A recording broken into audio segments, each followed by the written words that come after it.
எல்லோருக்கும் வணக்கம். Indian stock market ஒரு ஸ்ட்ராங்கா ரீபவுண்ட் ஆயிருக்குன்னே சொல்லலாம். மீடியா செக்டாரை தவிர மற்ற எல்லா செக்டார்லையுமே ஸ்ட்ராங்கா ரீபவுண்ட் ஆயிருக்கு, பாசிட்டிவா க்ளோஸ் ஆயிருக்கு. இதுல குறிப்பா auto sector and IT sector ஸ்ட்ராங்கா ரீபவுண்ட் ஆயிருக்கு. நிஃப்டியை பொறுத்தளவுக்கு நம்ம பொசிஷனலா ஆல்ரெடி சொல்லியிருக்கிறோம். பொசிஷனலா பார்த்தீங்கன்னா இந்த ட்ரெண்டை பேஸ் பண்ணி மார்க்கெட் சப்போர்ட்டிவ் ரீஜன்ல இருக்கு. பட் இன்ட்ராடே செஷன்ல இந்த பேசிஸ்ல தான் நம்ம இன்ட்ராடே செஷன்ல நம்ம எடுக்கணும். இன்ட்ராடே செஷனை பொறுத்தளவுக்கு மார்க்கெட் வித்தின் இந்த ஜோனுக்குள்ள தான் இருந்தது. லாஸ்ட் ஒரு 1 வீக்காவே வித்தின் இந்த ஜோனுக்குள்ள ஒரு ரேஞ்ச் பவுண்ட் மார்க்கெட்டாக தான் இருந்தது. நேற்றுக்கு வீடியோவில் நம்ம ஸ்டெப் பை ஸ்டெப்பாக பார்த்தோம். கரெக்டாக இந்த ரெசிஸ்டன்ஸில் ட்ரேட் ஆகிட்டு இருந்தது, பிரேக் அவுட் ஆகலை. இப்போ இன்னைக்கு மார்னிங் கூட நான் எந்த ஒரு அனாலிசிஸுமே போஸ்ட் பண்ணலை, ஜஸ்ட் லெவல்ஸ் மட்டும்தான் போஸ்ட் பண்ணேன். வெயிட் பண்ணோம் அண்ட் இங்கே பிரேக் அவுட் ஆயிருந்தது. அப்சைடில் பிரேக் அவுட் ஆகுது. ஒன்று அப்சைடு பிரேக் அவுட் ஆகணும், அப்படி இல்லையா இந்த டவுன் சைடாவது சம் கன்ஃபர்மேஷன். ஏன்னா இந்த இடத்துல some reversal confirmation candles form ஆகும். சம் பிரேக் அவுட்ஸ் 15 மினிட்ஸ்லையோ 5 மினிட்ஸ்லையோ சம் பிரேக் அவுட்ஸ் ஃபார்ம் ஆச்சுன்னா ரிவர்சல் ஃபார்ம் ஆகும். ஸோ எந்த ஒரு ஃபார்மேஷன் நடக்காமல் அப்சைடு பிரேக் அவுட் ஆச்சு. வெயிட் பண்ண அப்சைடு பிரேக் அவுட் ஆயிடுச்சு. ஸோ நம்ம சேனல்லையும் பப்ளிக் டெலிகிராம் சேனல்லையும் நான் போஸ்ட் பண்ணியிருந்தேன். அதே நேரம் ஸ்டூடெண்ட் குரூப்லேயும் ஃபஸ்ட்டு நான் போஸ்ட் பண்ணியிருந்தேன். இதுக்கு மெயின் திங் இங்கே பிரேக் அவுட் ஆனால் நெக்ஸ்ட்டு எவ்வளோ தூரம் போகும் அதுதான் முக்கியம். இப்போ எல்லா இடத்துலையுமே இங்கே பிரேக் அவுட் ஆகும், பிரேக் அவுட் ஆகிட்டு ரீடெஸ்ட் ஆகும், அந்த பிரேக் அவுட் ஃபெயிலியர் ஆகும். நெக்ஸ்ட்டு எவ்வளோ தூரம் தெரிஞ்சாதான் நம்மளால் பீஸ்ஃபுல்லாக அந்த டார்கெட் வரைக்கும் வெயிட் பண்ண முடியும். இன்னைக்கு நான் ப்ரெடிக்ட் பண்ண டார்கெட் 24,240 நான் போஸ்ட் பண்ணது. மார்க்கெட் கரெக்டாக எங்கே போய் நிற்கிது பாருங்க. சரி, நம்ம இங்கே ப்ரெடிக்ட் பண்ண அந்த டார்கெட்டு இது. மார்க்கெட் எக்ஸாக்ட் ஹை 24,226 வரைக்கும் ரைஸ் ஆயிருக்கு. 240 தான் டார்கெட்டு, ஆனால் 226 வரைக்கும் ரைஸ் ஆகிட்டு ஒரு சின்ன ஃபால் கொடுத்துருக்கு. ஸோ ஹியர் ஆஃப்டர் நம்ம எதை ஃபோக்கஸ் பண்ணணும்? ஏன்னா இப்போ நிஃப்டி பிரேக் அவுட் ஆயிருக்கு, அப் ட்ரெண்ட் தான். இப்போ அப் ட்ரெண்ட்ன்ற பட்சத்தில் இந்த ட்ரெண்ட் இப்போ இந்த சேனல் நமக்கு பிரேக் அவுட் ஆயிருக்கா? இந்த சேனல் பிரேக் அவுட் ஆயிட்டு இந்த இடத்துல ரீடெஸ்ட் ஆயிருந்துன்னு வச்சுக்கோங்களேன். இங்க சேனல் பிரேக் அவுட் ஆகி இந்த இடத்துல ரீடெஸ்ட் ஆயிட்டது அப்படின்னா இந்த ட்ரெண்ட் அப்படியே ஃபர்தரா கண்டினியூ ஆயிடும். பட் இங்க ரீடெஸ்ட் ஆகல, இந்த இடத்துல ரீடெஸ்ட் ஆகாம பிரேக் அவுட் ஆயிட்டு ஸ்ட்ரைட்டா அந்த டார்கெட் போயிருக்கு. இப்போ அப்போ இந்த ஆக்ஷன் வேவ்க்கு எங்க ரியாக்ஷன் ஆகும் இதை பார்க்கணும்.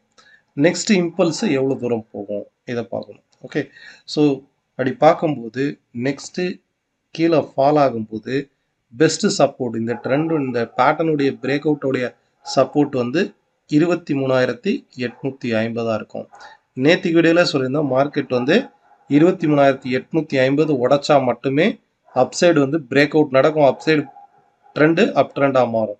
ஸோ இன்கேஸ் கீழே ஃபால் ஆகும்போது இந்த சப்போர்ட் நமக்கு அப் ட்ரெண்டை கன்வெர்ட் பண்ணிவிடும்.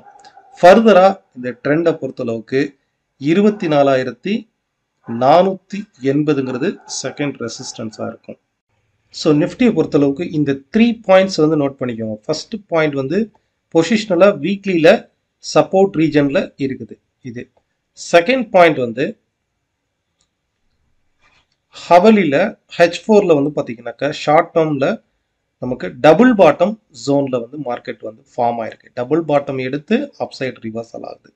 அண்ட் தேர்டு மார்க்கெட் இந்த ஃபால் ஆயிருக்கு இல்லையா, இங்கே வரைக்கும் ஃபால் ஆயிருக்கு பாருங்க. இந்த பாயிண்ட்ல இங்கே ஃபால் ஆன மார்க்கெட்டு இந்த இடத்துல டபிள்யூ ஷேப்பில் ரெக்கவர் ஆகுதா?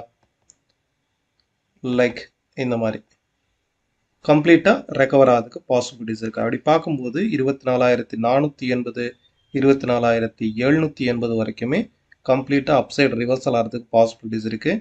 இந்த நெக்லைனை பொறுத்தளவுக்கு 23,850 நமக்கு சப்போர்ட்டாக இருக்கும். இன்கேஸ் மார்க்கெட் கீழே ஃபால் ஆச்சுன்னா 23,850 நமக்கு சப்போர்ட்டாகவும், அப்சைடில் 24,480 24,780 அப்சைடில் ரெசிஸ்டன்ஸாகவும் இருக்கும். இந்த ரெசிஸ்டன்ஸ் இப்போ இங்கே சப்போர்ட் எடுத்திருக்கா, இந்த இடத்துல சப்போர்ட்டு, இதே சப்போர்ட்டு இந்த இடத்துல ரெசிஸ்டன்ஸ் ஆயிருக்கு. அப்போ திரும்பவும் மார்க்கெட் வந்து இந்த ரெசிஸ்டன்ஸை நோக்கி தான் போகுது. ஓகே, ஓவராலாக இந்த ஸ்ட்ரக்சரில் தான் ட்ரேட் ஆகுது. சேம் சென்செக்ஸ் எடுத்துக்கிட்டிங்கனாலும் டபுள் பாட்டம் ஜோன் ஃபார்ம் ஆயிருக்கு. இந்த டபுள் பாட்டம் ஜோன்லேயும் ஹவலியில் உங்களுக்கு வந்து சைட்வேஸ் மார்க்கெட் பிரேக் அவுட் ஆகிருப்பாருங்க. இந்த சைட்வேஸ் லாஸ்ட் ஒரு 1 வீக்காக இந்த ஒரு சைட்வேஸ் டவுன் ட்ரெண்டு இன்னைக்கு வந்து ஷார்ப்பாக பிரேக் அவுட் ஆயிருக்கு. அப்போ சென்செக்ஸை பொறுத்தளவுக்கும் மார்க்கெட் வந்து இந்த சைட்வேஸ் மார்க்கெட்டில் தான் ட்ரேட் ஆகுது. ஸோ சென்செக்ஸை பொறுத்தளவுக்கும் அப்சைடில் 81,000ங்கிறது ஃபஸ்ட்டு ரெசிஸ்டன்ஸாகவும் 82,200ங்கிறது செகண்ட் ரெசிஸ்டன்ஸாகவும் இருக்கும். ஓகே, இதே போல தான் பேங்க் நிஃப்டியும் நமக்கு வந்து இந்த ப்ரீவியஸ் ஹையை கட் பண்ணும்போது, அதாவது 51,670 கரெக்டாக ரெசிஸ்டன்ஸ் பாயிண்டில் நிற்குது. 51,670 கட் பண்ணும்போது 51,870 வரைக்கும் இந்த ரீஜன் வந்து இப்படியே இந்த மாதிரி ஒரு ஸ்ட்ரக்சரில் ஃபார்ம் ஆகிடும். ஓகே, 52,000 வரைக்குமே அப்சைடில் வந்து ரைஸ் ஆகிறதுக்கு பாசிபிலிட்டிஸ் இருக்குது. ஃபஸ்ட்டு ரெசிஸ்டன்ஸ் 51,870, 52,000 வரைக்கும் அப்சைடில் ஃபார்ம் ஆகிறதுக்கு பாசிபிலிட்டிஸ் இருக்குது. குறிப்பாக பேங்கிங் செக்டரை பொறுத்தளவுக்கு ஃபினான்ஷியல் ஸ்டாக்ஸில் வந்து ஃபோக்கஸ் பண்ணுங்கள். இப்போது Nifty financial stocks like Bajaj finance, LNT finance, இந்த மாதிரி ஃபினான்ஷியல் ஸ்டாக்கில் வந்து ஃபோக்கஸ் பண்ணுங்கள். ஆல்ரெடி நமக்கு வந்து இந்த இடத்துல டபுள் பாட்டம் ஜோன் எடுத்திருக்கு. ஓகே, ஸோ ஓவராலாக Nifty, bank Nifty double bottom ஜோனில் பொசிஷனலாக அப் ட்ரெண்டில் அப்சைடு வந்து ஷார்ட் டேர்மில் பிரேக் அவுட் ஆயிருக்கு. இது வரைக்கும் சைட்வேஸ் ரேஞ்ச் பவுண்டில் இருந்தது, பிரேக் அவுட் ஆயிருக்கு. ஸோ குறிப்பாக நிஃப்டி சென்செக்ஸ் ஷார்ப்பான அப்சைடு ரைஸ் ஆகுது. இன்கேஸ் கீழே ஃபால் ஆச்சுன்னா பையான் டிப்ஸில் வந்து இருக்கலாம். செக்டார் வைஸ்ன்னு பார்க்கும்போது நேத்திக்கு நம்ம சொல்லியிருந்தோம் ஆட்டோ செக்டார் வந்து ஒரு ஸ்ட்ராங்காக ரீபவுண்ட் ஆகுது. So auto sector and other 2 stocks like வந்து ஃபார்மால இப்கோ லேபரேட்டரிஸ், யூபிஎல், ஸோ இது எல்லாமே இன்றைக்கும் ரைஸ் ஆகிருக்கு. பர்டிகுலராக ஃபினான்ஷியல் ஸ்டாக்ஸ்லையும் ஆட்டோ ஸ்டாக்ஸ்லையும் ஃபோக்கஸ் பண்ணுங்கள். ஆட்டோ ஸ்டாக்ஸில் நம்ம நேத்திக்கு என்ன பார்த்தோம், மஹிந்திரா அண்ட் மஹிந்திரா வந்து பார்த்தோம். பெஸ்ட்டு வந்து இந்த ஸ்டாக் வந்து ஆட்டோ செக்டாரில் ஒரு ஸ்ட்ராங்காக ரெக்கவர் ஆகுது. இதில் பாருங்கள், ஆல்ரெடி இந்த இடத்துல ரெசிஸ்டன்ஸ் பிரேக் அவுட் ஆயிருக்கா. இந்த இடத்துல இந்த ரெசிஸ்டன்ஸ் வந்து பிரேக் அவுட் ஆயிருக்கா. Okay, so here after market வந்து நெக்ஸ்ட்டு இந்த மீட் ஆகும், இங்கே வரைக்கும் மீட் ஆகும். இந்த மாதிரியான ஒரு ஸ்ட்ரக்சரில் தான் ட்ரேட் ஆக போகுது. ஸோ ஸ்ட்ராங்கான அப் ட்ரெண்டில் ட்ரேட் ஆகுது. 3,400ங்கிறது வந்து ரெசிஸ்டன்ஸாக இருக்கும். கண்டக்ட் பண்ணக்கூடிய ஆன்லைன் கிளாஸ் நெக்ஸ்ட் பேட்ச் ஜனவரி 6th ஸ்டார்ட் ஆகுது.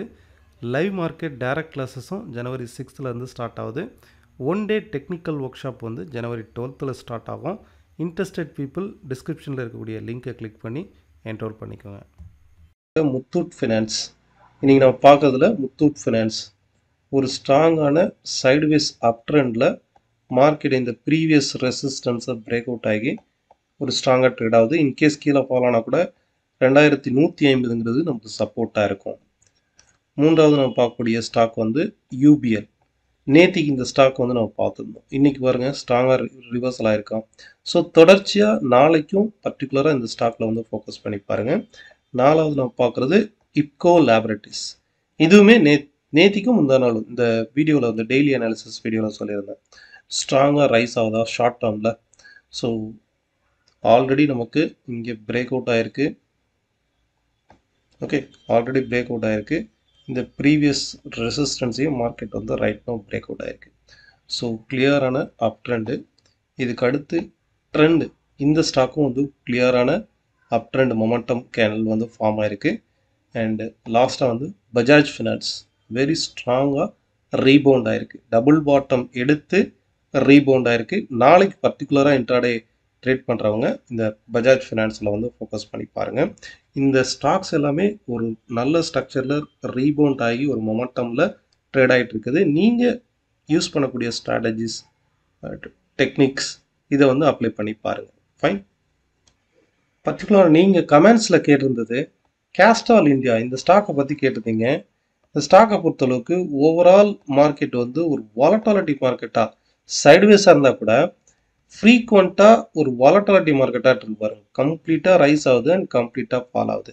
பட் இந்த மாதிரி ஒரு வாலட்டாலிட்டி மார்க்கெட்லாம் இந்த சைடுவேஸ் ட்ரெண்டை வந்து ரியாக்ட் பண்ணும்.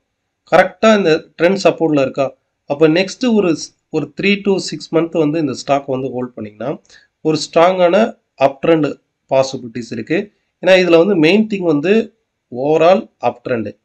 இப்போ இந்த அப் ட்ரெண்டில் ஒவ்வொரு முறையும் இந்த சப்போர்ட் எடுக்கும்போது ப்ரீவியஸாக இருக்கக்கூடிய இந்த ரெசிஸ்டன்ஸ்க்கு மேலே போதா, இதை உடச்சி மேலே ரைஸ் ஆகுதா, சரி இப்போ இங்கேருந்து கீழே ஃபால் ஆகுது, இந்த இடத்துல சப்போர்ட் எடுக்குதுன்னு வைங்க, இந்த ப்ரீவியஸ் ரெசிஸ்டன்ஸை விட மேலே ரைஸ் ஆகுதா, ரைஸ் ஆகிருக்கு.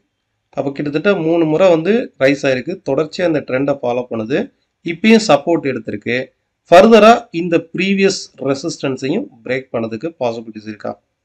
ஓகே, ஸோ இந்த ட்ரெண்டை வந்து ஃபோக்கஸ் பண்ணி பாருங்கள். ஓவரால் பொசிஷனலாக அப் ட்ரெண்டு தான்.